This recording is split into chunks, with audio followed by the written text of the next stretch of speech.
तो फ्रेंड्स, मैं अभी YouTube चैनल सक्सेस मेनिया में आपका स्वागत करता हूं। पिछली क्लास में हमने एटमॉस्फेयर की जो लेयर हैं उनके बारे में पढ़ा था कि 5 लेयर होती हैं, किस लेयर पर क्या मिलता है, ठीक है, कौन सी घटनाएं होती हैं और सबसे अधिक मात्रा में वायुमंडल में कौन सी गैस मिलती है। ये सब हमने लास्ट चैप्टर में आपका लास्ट क्लास में डिस्कस किया। आज जो हम पढ़ेंगे वो हमारा देखिए टॉपिक वायु दाब है, एटमॉस्फेरिक प्रेशर। आपको एक डायग्राम भी दिख रहा होगा सामने, ये क्या है ये भी मैं आपको भी समझाऊंगा। सबसे पहले जो हमारा चैप्टर है, ये जो हमारा टॉपिक है एटमॉस्फेरिक प्रेशर वायु दाब, ये हमें समझना है क्या होता है। ये क्या होता है, देखिए जो हमारी पृथ्वी होती है, इस पृथ्वी के चारों ओर आपने पढ़ा क्या होता है, गैसों का आवरण होता है या गैसें फैली हुई होती हैं।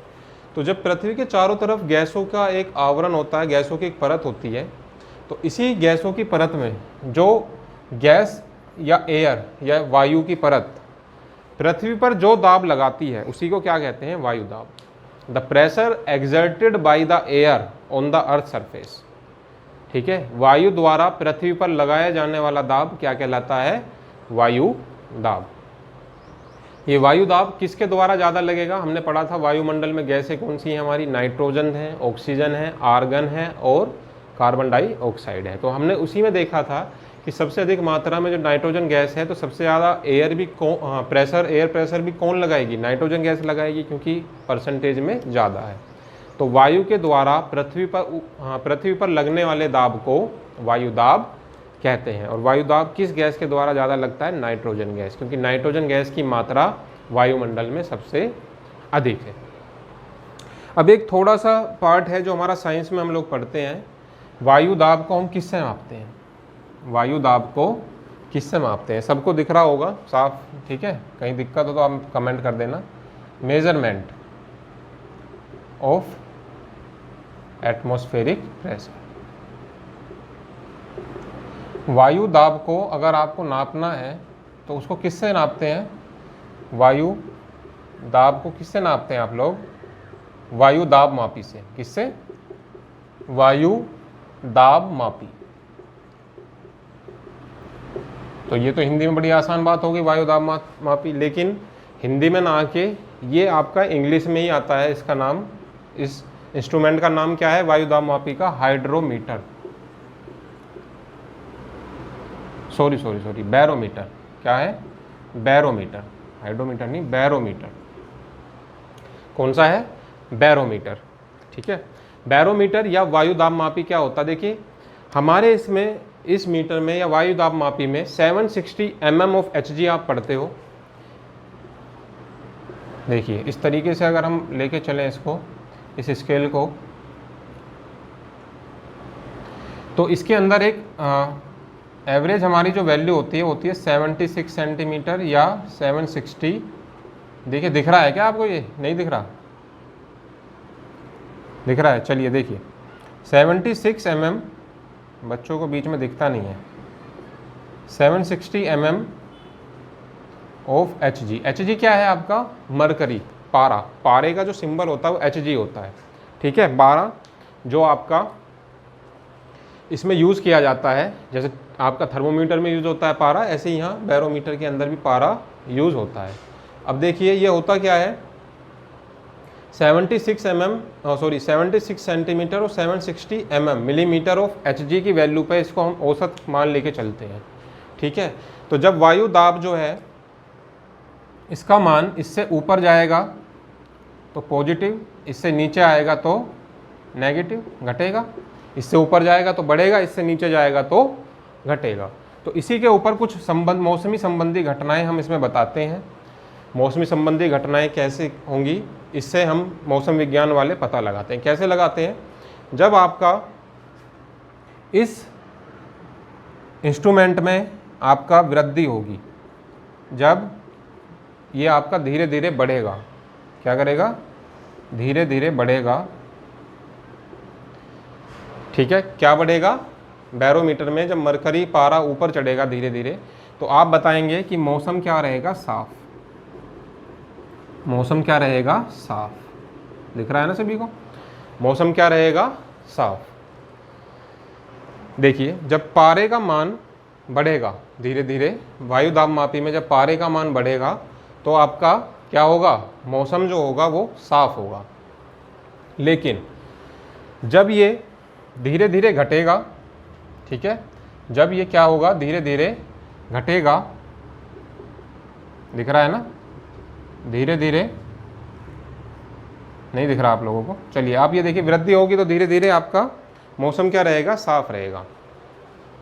इसको ऊपर लिख देता हूँ मैं, क्योंकि कुछ बच्चे जो हैं वो बोल रहे हैं कि दिख नहीं रहा है। तो देखिए ऊपर, जब धीरे धीरे कम होगा, धीरे धीरे पारा नीचे गिरेगा, ये धीरे धीरे कम होगा प्रेशर, तो क्या होगा, बारिश या वर्षा आप बोल सकते हैं, वर्षा क्या होगी, बारिश या वर्षा। जब पारे का मान बढ़ेगा, पारा ऊपर उठेगा, ठीक है, एवरेज वैल्यू से ऊपर उठने लगेगा, पारे की वैल्यू बढ़ने लगेगी, या वायुदाबमापी में ये ऊपर चढ़ने लगेगा, तो आपका क्या होगा, धीरे धीरे ऊपर चढ़ने पे मौसम साफ रहेगा। जब ये धीरे धीरे नीचे आएगा पारा, तो आपका बारिश की या वर्षा की संभावना होती है। लेकिन जब ये अचानक से नीचे गिरने लगे, एकदम से वैल्यू बहुत ज़्यादा, वैल्यू जो है एकदम से कम हो जाए, ठीक है, लार्ज वैल्यू जो है एकदम से गिर जाए, तो ज़्यादा कमी होने पर क्या होगा, या तेज़ी से गिरने पर क्या होता है, ज़्यादा कमी होने पर, तेज़ी से नीचे आने पर पारे का क्या होता है, आंधी तूफान की संभावना। ठीक है, क्या पढ़ा आपने, वायु दाबमापी क्या होता है, जो वायु द्वारा आपका पृथ्वी पर जो दाब लगाया जाता है उसको नापने के लिए जो इंस्ट्रूमेंट का या जिस यंत्र का हम प्रयोग करते हैं वो होता है वायु दाबमापी या बैरोमीटर। अब इसमें हमने देखा था 760 mm ऑफ SG जो है इसकी एक औसतन वैल्यू होती है। जब ये उससे ऊपर बढ़ता है तो आपका मौसम साफ रहता है, जब धीरे धीरे नीचे आता है तो बारिश की संभावना, और जब एकदम से नीचे गिर जाता है तो आंधी और तूफान की संभावना होती। ठीक है, अब देखिए आप पृथ्वी का ये देख रहे हैं पूरा अक्षांश इसमें मैंने बनाया हुआ है। एक बार इसका आप स्क्रीनशॉट ले लें पूरे इसका, फिर मैं आपको पढ़ाना स्टार्ट करता हूँ। ठीक है, देखिए ये देखिए आप सेंटर में क्या होता है, आपका इक्वेटर होता है। 0 डिग्री पे क्या होता है, इक्वेटर होता है। ठीक है, 0 डिग्री से आप देख रहे हैं यहाँ पे 0 से 5 डिग्री, ठीक है, फिर 23 से एंड हाफ से 35 डिग्री, 45 से 66 एंड हाफ और 80 से 90 डिग्री। तो सबसे पहली बात जो ये 0 से 5 डिग्री है हमारा, इसको हम क्या बोलते हैं, इसको हम बोलते हैं शांत कटिबंध क्षेत्र।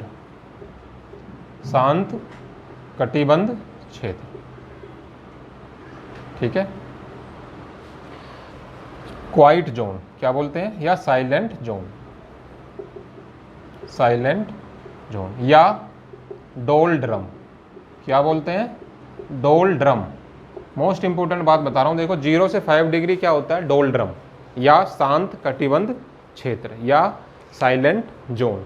कई जगह ये 0 से 10 डिग्री भी दे रखा है। वैसे इसकी वैल्यू जो है ज़्यादातर बुक्स में आपको मिलेगी 0 से 5 डिग्री तक, जो आपका अक्षांश से विषुवत रेखा से आपका जो 0 से 5 ऊपर 5 नीचे, ये क्या है आपका डोल ड्रम या शांत कटिबंध क्षेत्र। अभी आप देख रहे हैं 23.5 से 35, इस 23.5 से 35 में 30 डिग्री से 35 डिग्री के जो आपका ये अक्षांश में आपकी वैल्यू जो होती है 30 डिग्री से 35 डिग्री, इसको बोलते हैं अश्व अक्षांश। कौन सा अक्षांश होता है ये, अश्व अक्षांश। ठीक है, कौन सा अक्षांश होता है, अश्व अक्षांश। अश्व अक्षांश क्या होता है, 30 से 35 डिग्री, 0 से 5 डिग्री आपका डोल ड्रम। अब देखिए, अब इस चित्र पे हम आते हैं। देखिए ये है आपका 0 डिग्री पे क्या है, विषुवतीय निम्न। ठीक है, इक्वेटोरियल लाइन है। इक्वेटोरियल लाइन जो है वो कैसी है, विषुवतीय निम्न। अब ये विषुवतीय निम्न क्या होता है, देखो पृथ्वी अपने अक्ष पर झुकी हुई है और पृथ्वी अपने अक्ष पर घूमती है।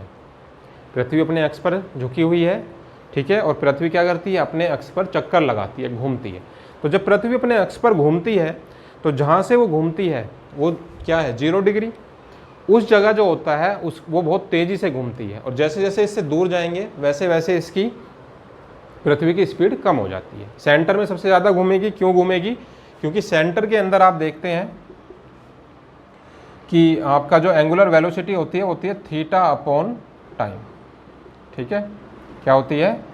Angular displacement upon time. ये आपको मैं फिजिक्स में पढ़ाऊंगा, तो यहाँ ज़्यादा डिटेल में मत देखिए। आप ये देखिए, जब पृथ्वी अपने एक्स पर घूमती है तो सेंटर में सबसे अधिक तेज़ी से घूमती है और बाहर थोड़ा कम घूमती है। तो जब सेंटर में बहुत तेज़ी से घूमेगी तो यहाँ पे क्या होगा? हाई जोन बन जाएगा, जिसकी वजह से क्या होगा? हवाएं जो होंगी, जो वायु होगी, वो ऊपर की ओर उठेगी। जब पृथ्वी अपने अक्ष पर बहुत तेज़ी से घूमती है, ठीक है, तो क्या होता है? हवाएं जो होती हैं यहाँ पे, वो वायु जो होती है वो ऊपर की ओर उठने लगती है, जिससे कि जब ये ऊपर की ओर उठती है तो यहाँ पे कैसा जोन बन जाता है? लो जोन। और जहाँ पर ये पहुँचती हैं वहाँ कौन सा जोन बन जाता है? High zone. ठीक है, कौन सा जोन बन जाता है? High zone. ये यहाँ से उठी, क्यों उठी? क्योंकि यहाँ पे स्पीड बहुत ज़्यादा होगी। स्पीड ज़्यादा होने की वजह से, हाई स्पीड होने की वजह से हवाएं ऊपर की ओर उठेंगी। जब ऊपर की ओर उठेंगी तो जिस जगह ये पहुँचेंगे वहाँ कैसा जोन बन जाएगा? High zone. और ये ऊपर भी उठेंगी, और जब ये घूम के इधर आएंगी, नीचे की ओर आएंगी, तो यहाँ पे भी क्या होगा? ये हवाएं जब इस तरीके से आपकी घूमेंगी सेंटर से ऊपर और नीचे की तरफ, तो जब ये ऊपर जाएंगी तब भी हाई जोन, और जब नीचे की तरफ घूमेंगी तब भी हाई जोन। और जब ये हाई जोन बन जाएगा तो फिर यहाँ से हवाएं जो हैं दूसरी ओर जाएंगी, हाई जोन से लो जोन की तरफ आपकी हवाएं चलेंगी। ठीक है, जिनको पवन भी आप बोलते हो, जो अगले चैप्टर में हम पढ़ेंगे। तो ये हाई जोन से जब ये लो जोन की तरफ जाएंगी तो यहाँ से हाई जोन आपका ये फिर इधर वायु यहाँ पे चली जाएगी। मतलब क्या होगा? जब सेंटर पे आपकी जो पृथ्वी है वो जब बहुत तेज़ी से रोटेट करेगी तो वहाँ से वायु जो होगी वो ऊपर की तरफ जाएगी और नीचे की तरफ आने के लिए स्टार्ट होगी। तो इस तरीके से जब वो घूमेगी पृथ्वी तो ये इधर भी हाई जोन बनाएगी और उधर भी हाई जोन बनाएगी। जब ये इधर हाई जोन बन जाएगा तो यहाँ से वायु फिर क्या करेगी? लो जोन की तरफ चलना शुरू करेगी। ठीक है, लो जोन की तरफ फिर जाएगी, तो ये जो हाई जोन है ये किस में बन जाएगा? लो जोन में। ऐसे ही फिर ये ऊपर लो से फिर हाई, इस तरह से आपका हाई से फिर ये इधर लो की तरफ, ये इस तरीके से पवनें घूमती रहती हैं। ठीक है, इस तरीके से आपका होता रहता है। तो ये आपने समझा कि क्या होता है कि जब ये देखिए विषुवतीय निम्न से ऊपर जाएगी, हवाएं जब ऊपर उठेंगी तो आपका कौन सा जोन बनता है? उपोष्ण उच्च, सब ट्रॉपिकल जोन। हिंदी में बोलते हैं उपोष्ण उच्च और इंग्लिश में बोलते हैं सब ट्रॉपिकल जोन। तब जब आपकी पृथ्वी बहुत तेज़ी से घूमेगी तो ये ऊपर उठेगी। ऊपर उठने की वजह से क्या होगा? यहाँ पे हाई जोन क्रिएट हो जाएगा और नीचे भी हाई जोन सेम क्रिएट हो जाएगा, जिसको आप नीचे भी सब ट्रॉपिकल जोन बोलेंगे और ऊपर भी सब ट्रॉपिकल जोन बोलेंगे। कैसा सब ट्रॉपिकल जोन बनेगा? ये कैसा? उपोष्ण उच्च उपोष्ण बनेगा। उसके ऊपर जब आप जाएंगे फिर लो बन जाएगा, लेकिन ये क्या है? पोल है, सब पोल है, तो उपध्रुवीय निम्न यहाँ पे बन जाएगा। सेम नीचे भी आपका क्या बन जाएगा? सब पोलर जोन, उपध्रुवीय निम्न। फिर जब आप इससे ऊपर जाएंगे तो यहाँ पे क्या होगा? फिर वायु दाब जो है आपका घूमने की वजह से ऊपर हाई जोन, दोनों तरफ ऊपर देखिए हाई जोन बन जाएगा। तो यहाँ पे हाई जोन बन गया तो इसको क्या बोलते हैं? ध्रुवीय उच्च पोलर जोन। ठीक है, पोलर ध्रुव। ठीक है, हाई जोन है तो इसलिए कहते हैं ध्रुवीय उच्च जोन।